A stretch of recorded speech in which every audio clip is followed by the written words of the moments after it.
K Entertainment 101 presents unexplained pictures caught on camera.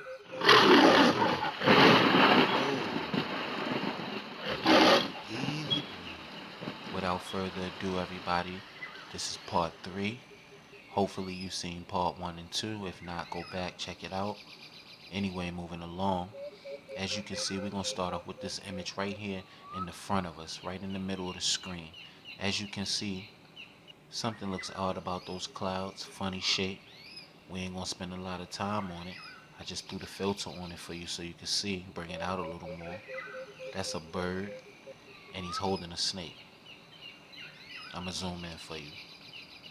It's a bird at the top with his wings and his tail feather or whatever, and he has a snake in his clutches.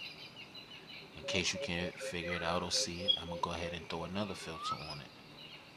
Can you see it now? The snake is at the bottom and the bird is at the top.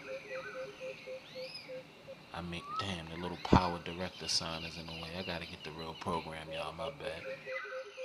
Alright, y'all. So as I back out of here, as you can see, it's a bird and he's holding or clutching a snake. Directly underneath the snake is an alligator, or a projection of an alligator, which is disguised as a cloud.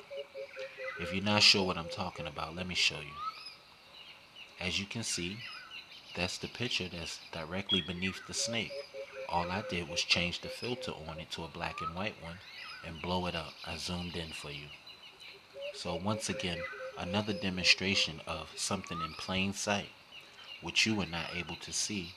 Well, you were able to see it, but you had to adjust the way you were looking at it. Change your perception a little bit. Change your focus a little bit.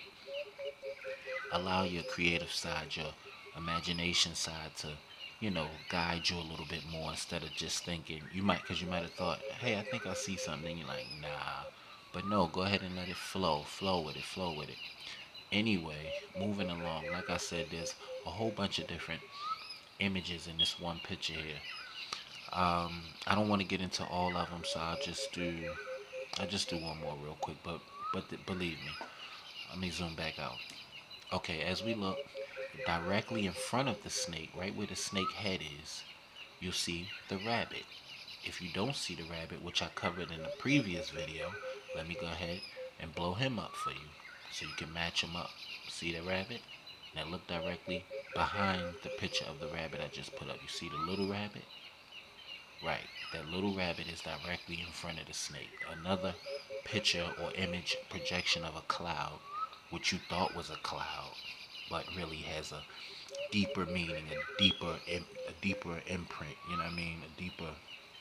Something deeper going on there. Your subconscious picked it up, but your conscious mind didn't pick it up. You just glanced up and saw a whole bunch of cotton ball clouds in the sky and thought that's what it is. But believe me, it's more to it.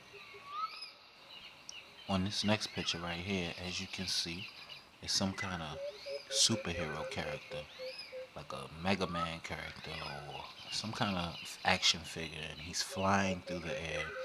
I guess he's patrolling the community, or either he's scaring the community. Anyone who's aware of him is probably frightened. He's huge. I'm looking out the second floor window taking a picture because I so happened to walk past the window and glanced out, and I seen a big parade style cloud going past, shaped as an action figure or some kind of little kid's toy. And if you don't see what I'm talking about, I'm about to change the filter on it to see if it brings him out a little bit more. He looks like he's flying through the air. He has his arms at his side. The weird thing is his face. In his face, his nose appears to protrude out as if like Pinocchio, but at the tip of his nose. Have you seen Predator and Aliens? It reminds me of Aliens, the alien one, when he opens his mouth and say you're a little too far away, then he opens his mouth and another little mouth comes out his mouth. That's what it reminds me of when I look at this character's face. It protrudes where his nose is, and on the tip of it is like a mouth coming out, suction cup style, as if he want to suck the life force out of things as he floats through the air or whatever. Anyway, Hopefully this filter helped you a little bit. If it didn't, I guess I'm gonna have to go in a little bit deeper.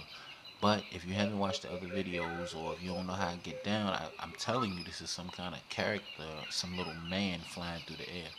If you think I'm wrong, then stop the video, put your comment in or whatever, and then play the video, and I'll break it down for you. I'm not tripping. I know what I'm talking about. I've been looking at this stuff for a while. Now, anyway, moving along. If this filter doesn't help you, what I'm gonna do, I'm gonna go back to the original shot that I took in the window and zoom in zoom in for you. As we zoomed in right here, as you can see a little bit better, hopefully, um, it's a man, and he's flying through the air, and he has his chest sticking out. His chest is actually being blocked by the tip of the tree. Right there, as you see, I split the screen for you, and I concentrated on his head. And I changed the background filter darker to help bring out his head a little bit more, which is in white. And as you can see, that thing protruding from his nose that I was talking about with the mouth on the end of it.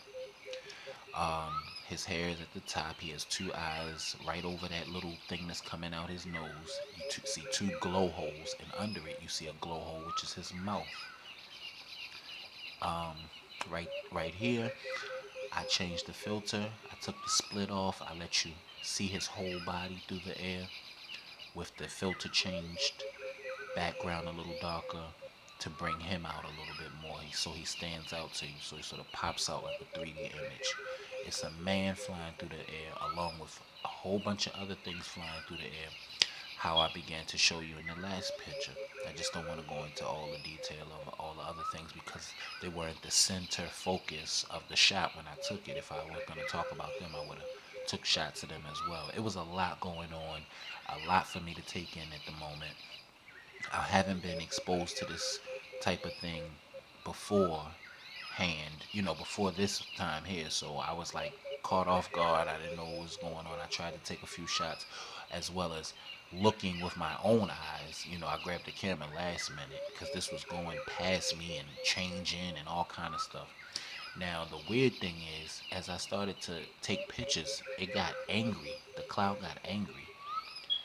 But what I'm gonna do is I'm gonna show you right here the face shot again, zoomed in. Look at it, concentrate on it, look at it. Because what I'm gonna do is I'm gonna show you as I started to call people to the window, like, look at this, does that look funny? Does this look like an odd shape? Does it look like a character to you? Does it look like a regular cloud? Everybody gave their little suggestions or whatever. But I want you to pay close attention to the face, because as I said before in the other pictures, these aren't clouds that just sit still. They're moving through the air, and they're not, when I say moving, they're not floating. Whatever it is, it may be emulating the motions of that projection that it's doing, or whatever purpose is here for, it's doing that. So when I caught the thing flying through the air, the little man flying as a man through the air, he was having a good time. He's chilling, because nobody, I guess, notices him. He's going undetected. But then I started to take pictures, and then I started to call people to the window and draw attention to him. I think because he's whatever he is, he can sense that, and he may have been aware of that. And I think he didn't like that, and he started to become angry. And how do I know? Because he was huge in the sky, and I can see his face and his whole body. And he started to look at me, and he started to open his mouth and make mean faces. His nose, as you see, is protruding right now. It's gonna come back in like a regular nose, and his mouth is gonna open up and get mean and mad. He's gonna get mad, and he starts looking at me as he flies past. If you don't believe me, I'm gonna show you a picture. Hold on, let me see. Right there. Here's a little picture. It was other pictures that I had on the tablet, which I don't have at the moment. But here's a picture off of the phone. I'm doing this on the phone. And you can see his facial expression change once he realized I was taking pictures. He started to become angry, and his tongue came out, and his nose went back in. He's making faces at me. He's yelling, and he's changing his, he's the whole image in the sky is starting to change once I brought attention to him. As you see on the right hand side, that's the original picture. The one on the left hand side is the original picture with me putting a background filter on it to help bring out his facial features for you. So originally on the right hand side, that's what it looked like, but it's huge. It's over the trees. It's big, and he's flying through the air. And then he started getting mad once I started to bring attention to him and take pictures. So I guess some kind of way they telepathically connected to us where he can sense all this, and I'm in the house taking these pictures through the window, through the curtain. So anyway, I took that off, that zoomed up close up of his face off, so you can see his whole body, so no, I didn't make this up. This is the same picture I showed you in the beginning, but he was smiling or looking regular with a long nose. And now, as you can see, he has a shorter nose and his tongue is sticking out and his mouth is open, as I showed you in the zoom when I zoomed in and I showed you that picture. So like I said, it was a whole bunch of other things going on around him, to the left of him, to the right of him, behind the house, over the house. I don't know why these things go on in our area. I have an idea, but I'm not gonna say on here or whatever. But anyway, that's the man right there. The little character. That's his position that he plays or whatever he doing. Uh, what else I was gonna say? This stuff like this often happens after it so-called rains. You ask me, I say it's some kind of chemical they dropping on us, and then they hit us with the sunshine maybe a day or two later to activate the chemical. You know what I'm saying? And at the same time, they letting in probably all kind of entities into our atmosphere while they're creating these anomalies or whatever the word is called. I don't know, but they're creating the situation and allowing opportunities for these things to take place. And I don't think they're necessarily in they have humanity's best interests at heart when they're doing these things. I mean, they could be more so experimental type things, to where as though they just want to experiment and see what happens and what'll happen if they can do this and do that. But as you see, it does have an effect in our reality. Some kind of Disney World, Twilight thing is going on, to where as though what we consider real life, real physical world here is starting to merge along with some kind of other non-physical, or not as physical reality, to where these things are in the sky and they have life to them, or some sort of consciousness to them. It's a bit scary, something to think about. I don't want this to be too long, so I'm gonna get out of here. Stay tuned.